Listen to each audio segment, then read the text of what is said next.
अगर आपके फेस में पिगमेंटेशन है, स्किन के इशू हैं, तो इस समर में अगर आपकी फ्रिज भी मेरी तरह छोटी है तो उसमें आप डिवाइड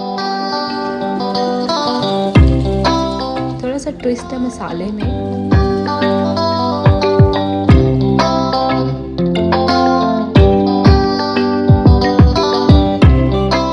मैंने ग्रोसरी ऑर्डर की थी, अब वो भी आ गई है। तो इस तरह से होता है कि चिकन में जो एक्सेस ऑयल होता है वो वेपोरेट हो जाए। 4 बनाने थे, क्लास में इतने ही बचे हैं।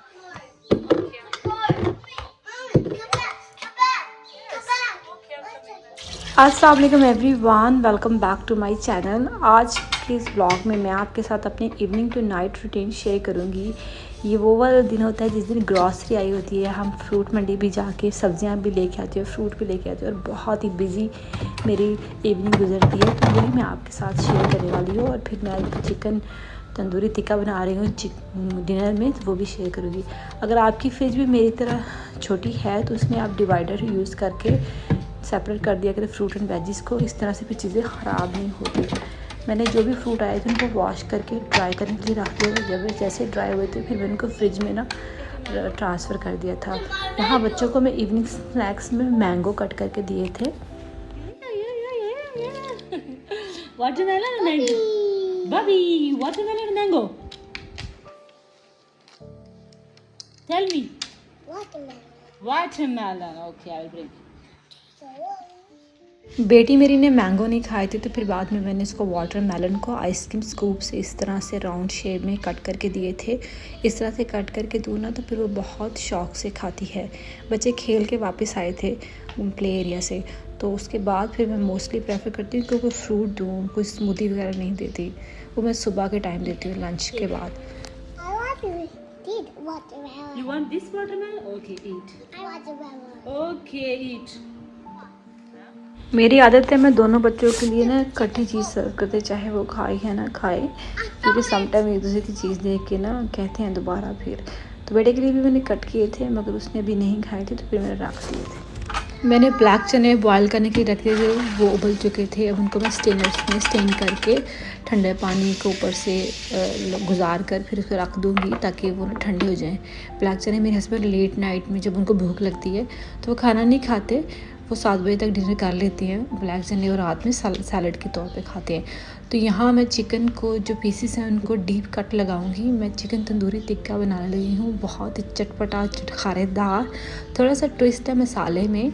मैंने लास्ट टाइम रेसिपी शेयर की थी, मगर इस बार मसाला मैंने चेंज किया है, तो मैं आपको बताऊँगी कि किस तरह से आप ना बड़ा ही मज़ेदार किस्म का ना चिकन तंदूरी टिक्का ना घर पे बना सकते हैं। अच्छा, मैं ना चारकोल वाला नहीं बनाती, चारकोल के बगैर ही ना बहुत अच्छा सा फ्लेवर आता है। चिकन के मेरे 6 पीसेस थे, उसमें मैंने 1.5 टेबल स्पून तक वाइट विनेगर डाला था। उसके बाद फिर मैंने शान का ना सीख कबाब का मसाला यूज़ किया। शान का सीख कबाब का मसाला ना बहुत अच्छा फ्लेवर देता है, तो ये वाला था। इसमें मैंने ना 3rd पोर्शन तक यूज़ किया था, यानी कि थोड़ा सा पोर्शन रह गया था। उसके बाद फिर मैंने यहाँ कोरिएंडर पाउडर, ज़ीरा पाउडर और टर्मरिक ऐड की थी। कोरिएंडर पाउडर, ज़ीरा पाउडर मैंने 1 टीस्पून ऐड की थी, और हल्दी मैंने 1/2 टीस्पून, 1 टीस्पून मैंने चिली पाउडर, और चिली फ्लेक्स मैंने 1 टीस्पून ऐड किए थी। उसके बाद फिर सॉल्ट टू टेस्ट ऐड करके इसके अंदर मैंने ना ऐड करना भूल गई थी जिंजर गार्लिक का पेस्ट, वो मैंने ऐड किया था बाद में। फिर मैंने ऑयल डाला था, और मैंने फूड कलर भी स्प्रिंकल किया था, ऑलमोस्ट 1/4 टीस्पून से। बड़ा अच्छा कलर होता है। फिर इसको मैंने हाथों से मैरिनेट किया था, मुझे बहुत अच्छा लगता है हाथों से मैरिनेट करना। और उसको मैं कवर करके 1 आवर के लिए रख दूँगी ताकि मैं अपनी ना वीकली ना मील की प्रेप कर सकूँ। मैं आज पूरे वीक की ना प्रेप कर रही हूँ। जितनी भी वेजिटेबल हैं उनको चॉप करूँगी, और फिर बाद में उनको स्टोरेज बैग में डाल के फ्रिज में रख दूँगी। अच्छा, गोभी को ना कभी भी आप धो के फ्रिज में मत रखा करें, क्योंकि पूरी तरह से वाटर जो है ना वो ड्राई नहीं होता और वो जल्दी ख़राब हो जाती है। हमेशा जब भी गोभी लाएं उसको कट करके स्टोरेज बैग में डाल के फ्रिज में रख दें। आपका वीक भी पड़ेगी तो ख़राब नहीं। जब आपने पकानी हो तब बाहर निकालें, और फिर उसको वॉश करें 2-3 घंटे के बाद फिर पकाएं, तो फिर सही रहती है। इसके बाद फिर जितने भी करेले हैं उनको भी मैं अच्छे से चॉप करके इनको मैं फ्रीज़ करती हूँ। करेलों को क्योंकि मुझे ना वीक की जो है ना प्लानिंग करना एडवांस में बहुत अच्छा लगता है। जिस दिन वेजिटेबल आती हैं 1 आवर लगता है, सब कुछ चॉप हो जाता है और इससे फिर ना मेरा ना वीक बहुत सुकून से होता है। जिंजर गार्लिक की पेस्ट भी मेरे पास, जो जिंजर गार्लिक बच गया था उसकी मैंने 1 रात पहले उसकी पेस्ट बना ली थी और उसको मैंने कंटेनर में इस तरह डाल के रखा क्योंकि बहुत थोड़ी क्वांटिटी में मैंने बनाया था। मेरे बेटे की समर वेकेशन स्टार्ट होने वाली हैं, इसके बाद मैं चाहती हूँ ज़्यादा से ज़्यादा टाइम मैं उसके साथ स्पेंड करूँ, हम घूमें फिरें जहाँ मर्जी जाएँ। तो इसलिए वीकली प्रेप ना मैं पहले से करना प्रेफर करती हूँ।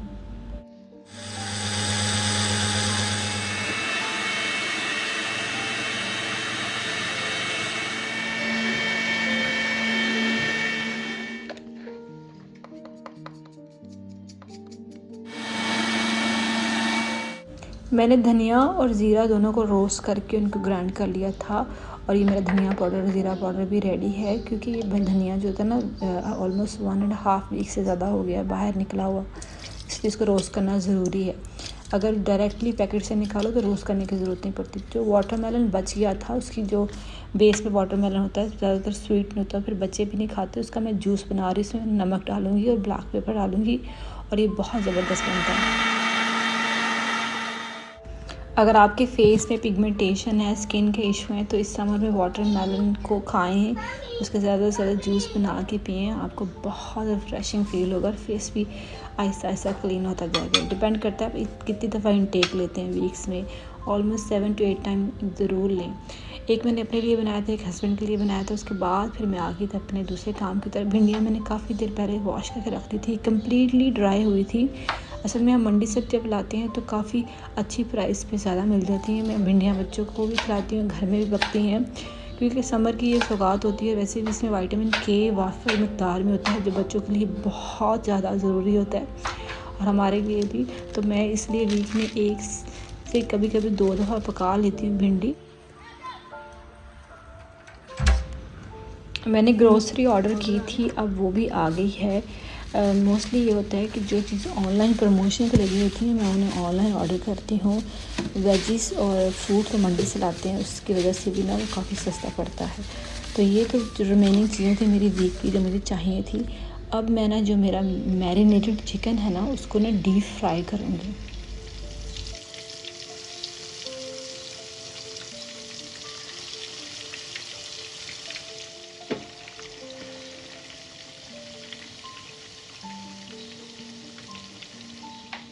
साथ साथ ही मैं भिंडियाँ चॉप कर रही थी। ये काफ़ी ज़्यादा होती हैं, ऑलमोस्ट 3 kg से भी ज़्यादा थी और ये प्राइस में ना पड़ती हैं यानी कि अगर आप सुपर मार्केट से लो तो 1.5 kg की प्राइस में ना 3.5 किलो पड़ती है, यानी कि काफ़ी सस्ती पड़ती है मंडी से लेने की वजह से। तो इसको मैंने फ्राई कर लिया था। अच्छा, जब दोनों साइडें मेरी ना अच्छे से फ्राई हो गई थी तो फिर मैंने इसको बाहर निकाल दिया है। अब मैं ना इनको स्टीम दूँगी। जब आप स्टीम देते हैं तो जो एक्स्ट्रा ऑयल भी होता है ना वो भी इवेपोरेट हो जाता है। तो स्टीम देने की वजह से ना जो आपने डीप फ्राई किया होता है ना उसका जो वो होता है वो रिकवर हो जाता है। कुछ लोग डीप फ्राई नहीं खाते ना, तो आप कोशिश किया करें जब भी चिकन टिक्का बनाएं या तंदूरी टिक्का बनाएं तो आप उसको शैलो फ्राई ना करें। आप उसको डीप फ्राई करने के बाद उसको स्टीम दें इस तरह से। फिर आपने अगर चारकोल की खुशबू चाहिए हो तो वो आप दे सकते हैं। मेरे हस्बैंड को नहीं पसंद तो वो मैं स्किप कर देती हूँ।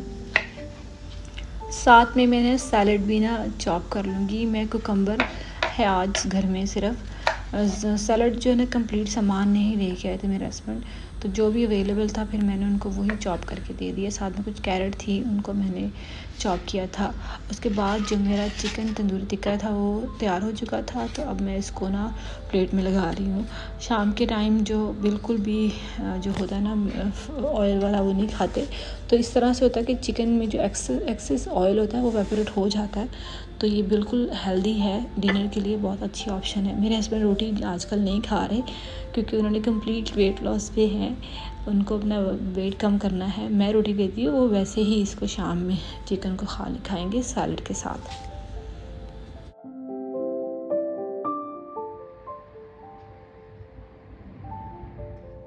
मेरे बेटे का कल स्कूल में लास्ट डे है, यानी कि समर वेकेशन से पहले का ये 1 दिन का व्लॉग है। तो ये लोग ना गिफ्ट वगैरह या फिर कुछ स्नैक्स वगैरह लेके जाते हैं। वैसे भी हर थर्सडे वेलबींग डे में लेके जाते हैं। थीम के अकॉर्डिंगली फिर मैं इस तरह से ना छोटे छोटे से पाउचेस बना लेती हूँ।